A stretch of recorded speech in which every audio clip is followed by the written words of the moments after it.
It has been a tumultuous week for the Miami Dolphins. There's a lot to get to. I mean, it was major change with Chris Greer, the general manager of the last decade or so, getting fired.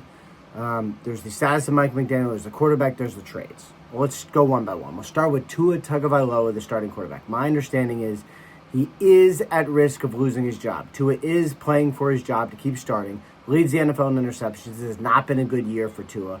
The turnovers particularly have crushed him. So what I'm told is that he needs to play well to keep his job. Now, as far as the offseason, obviously the focus is going to be on what they do. They could keep him, sure.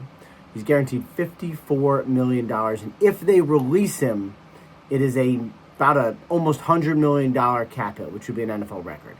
They can split it up over 2 years. Certainly that would help. But they could move on from him, as the Dolphins did for Russell Wilson. They could also pay down some of the salary and have someone trade for him as a bridge starter. But we'll get to that this offseason. There's the status of Mike McDaniel, the head coach. Now, my understanding is he is safe for now. I think they'd love him to coach through the season. I know I've done this enough to know that, like, if it's a bad season, if they're losing by a ton at the end of the year, like, probably not going to go well. So we'll see, but I think they would like him to be the head coach. And then there's the trade deadline stuff. From what I understand, they are far more open now to trades than they ever were.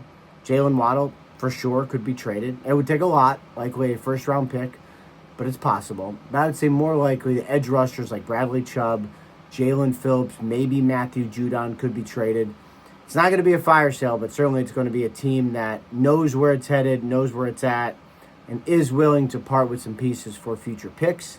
So all eyes going to be on the Miami Dolphins this next couple of days, and then obviously for what is a monumental offseason for them.